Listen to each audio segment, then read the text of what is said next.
This is DRF Race of the Day. Hi everybody, Mike Beer here with your DRF Race of the Day for Friday, October 15th. We're going down to Keeneland for the Race of the Day on Friday, race number 9. It is the Grade 3 Buffalo Trace Franklin County Stakes. It's for 3-year-olds and up, fillies and mares. They're going to sprint 5.5 furlongs on the turf course. The purse is $150,000 as usual with these Keeneland Stakes races. We have a full field of 12. Let's take a look at the field right now. They have it sort of well matched as far as the morning line goes. There is one 3-year-old in the field. That is the number 4 Campanelle for trainer Wesley Ward. She is the slight morning line favorite at 7-2 on that morning line. We'll see if that holds true. It feels like there's a chance she could take a little bit more money than that and be more of a sort of a clear-cut choice in here, but we'll see how they bet it. She is coming off of a somewhat disappointing effort the last time we saw her, which was back in August over in France in a Group 1. She had a big excuse that day. We'll see how forgiving the public is of her. She could certainly go favorite in here and perhaps a clear-cut favorite at that. But there are other horses, who could certainly take some money in here. The second choice on the morning line, a close choice on the morning line, is number 12, Change of Control. She's going to cut back out of the Woodbine Mile last month. She's 4-1 on the morning line. Number 5, In Good Spirits, and number 6, Catch a Bid, are sort of close third and fourth choice on that line. They ran 1-2 most recently in the Mint Lady Sprint over at Kentucky Downs. That was a 6.5 furlong race. They're both going to go a little shorter in here. We'll see if that helps or hinders either one of those two. Feels like the 5, In Good Spirits, who won that race, is going to be just fine with this cutback. We'll see about Catch a Bid, who's been at her best going a little bit longer, but she's been effective sprinting the few times she's tried it so far this year for trainer Joe Sharp. Let's start out by looking at the Timeform US Pace Projector. We'll see how it plays out. They have the number 9 LZ out there on the early lead with the long shot, number 2 Ambassador Luna up close as well. Yes, it's Ginger the 10, who does have speed. I guess she'll go forward. I really feel like the key to as far as the pace goes is the morning line favorite Campanelle, because she does have really good speed for Wesley Ward. Her 3-year-old debut, which came back in June over at Royal Ascot, showed really good speed that day. That was going 6 furlongs in a Group 1. We'll take a look at that race in a little bit. She ran very well that day, and as already mentioned, had a bit of an excuse last time over in France. So we'll see. I do think she's speed. I feel like, the more you see these Wesley Ward horses, the more you realize that when they're good, they're going from the gate. I think Campanelle's going to show speed in here. I do think she's the horse to beat. Just to hit on some of the other contenders, I guess first, down towards the inside, I didn't really see anything necessarily to like that much about the 2 inside horses. I suppose she's so special. The one, I guess at a big price, if you wanted to make a case for her and just say 5.5 furlongs is just a way better distance for her, and she hasn't sprinted this distance since last summer in California. She was racing for trainer Peter Miller then, but she has won each of her last 3 starts going 5.5 furlongs on the turf. The figures are a little light for this kind of a field, but she was only 3 then. She's 4 now. Her last couple of starts have come going a mile, and she ran okay last time to just miss finishing second. So we'll see what she does. She's cutting back here. They're shipping her across the country to race for trainer Wayne Catalano now. I could go either way on her. At a big price, I wouldn't argue too hard if you wanted to use her. I just thought that maybe this was a tough spot for her. Same thing for Ambassador Luna, who's down inside. Just her 4 starts so far this year as a 5-year-old, they're just not as good as her form from last year. And her form last year was actually pretty good. And she ran a couple of races back there, one at Ellis Park in particular, where she earned a 95 buyer.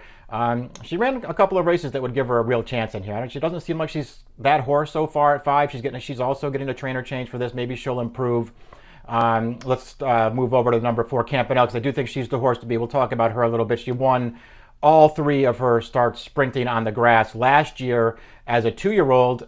2 of those races came over in France, the Group 2 Queen Mary at Royal Ascot, and then a Group 1 Prix Mornay over in France. Really impressive, winning both of those races. They stretched her out for the Breeders' Cup. She ran fine, but she wound up fading to 4th behind a wire-to-wire winner that day.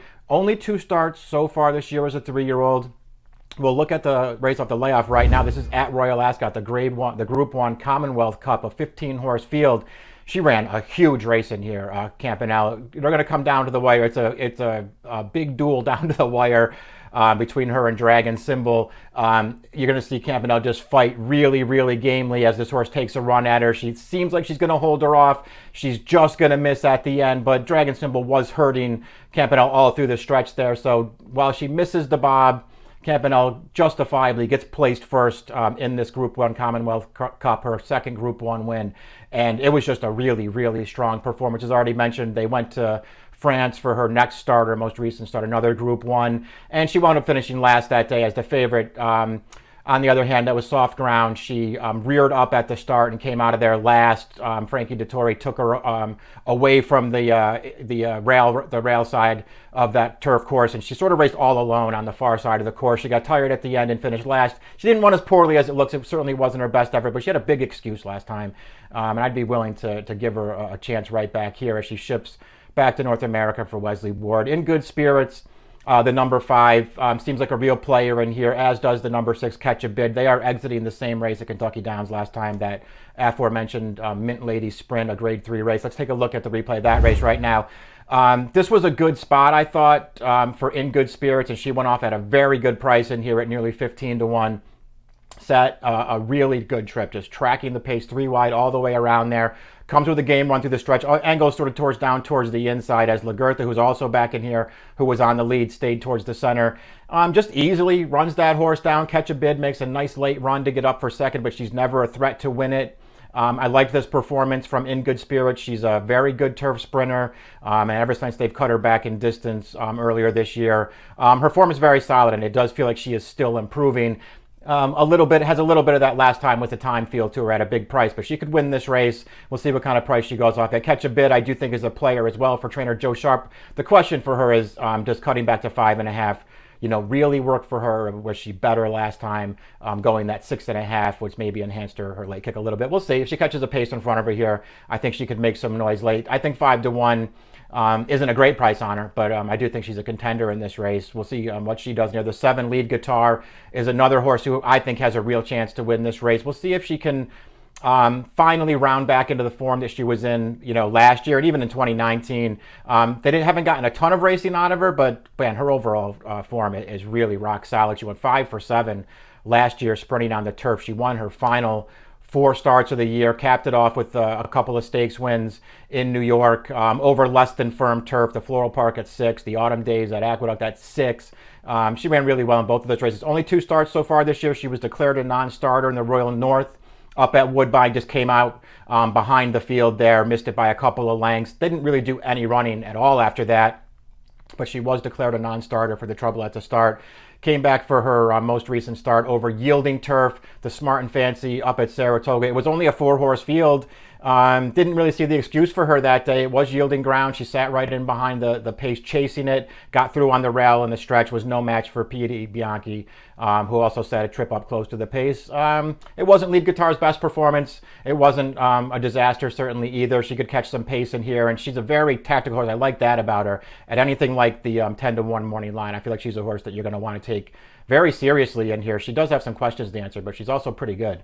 And with the right trip, she could make some noise in here. I didn't really get LZ in this race. LZ is the 9. The 10 is Yes, It's Ginger. These 2 horses ran in the Kentucky Downs preview ladies sprint. Back in August, it was Yes, It's Ginger who won that race. LZ settled for second. Between the 2 of them, I feel like I would just rather have Yes, It's Ginger. Yes, It's Ginger did move on to contest that Mint Lady sprint against In Good Spirits and Catch a Bid, and she was nowhere in that race, but that was 6.5, and she feels like a horse who's better going shorter. Her prior 2 races were both wins going 5 and 5.5, and they both earned solid 92 buyer speed figures. She's going to go forward in this race. It feels like that's where the favorite's going to be as well, but Yes, It's Ginger is a little bit dirtied up by that last race, perhaps, and maybe she goes off at a good price, and you want to give her a look in here. The 11 signifies 50 to 1 on the line, and she's run well in all 3 of her turf sprints, but she clearly has to improve to win here. The 12 is Change of Control, another just major player in this race who feels like is cutting back to do what she wants to do, and that's sprint on the turf. They took a shot in the Woodbine Mile last time.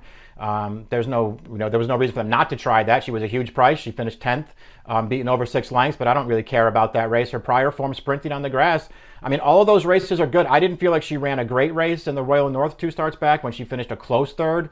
But she was, staying on pretty gamely to the end there. Couldn't get up.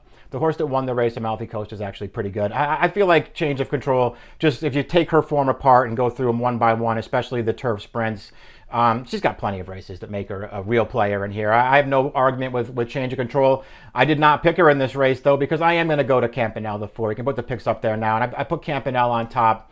I just feel like this is the right spot for her. I actually feel like she is really good in her race off the layoff at Royal Ascot back in June. I just thought she ran huge then. If she runs anything like that in this spot, I just think she's probably going to win. She's the only 3-year-old in the field. She's probably the favorite. There are other ways to go in here, but I would really wait to see how they bet the race, and maybe among horses like the 5, 6, 7. And perhaps the 12, just see what kind of price. Maybe one of those horses will get lost in the shuffle and you won't be able to resist the price that they are. We'll see how they bet the race. I like the number 4 Campanelle, though. It's Friday's DRF race of the day. It's race number 9 at Keeneland, the Buffalo Trace Franklin County Stakes. Race number 9 at Keeneland. Good luck.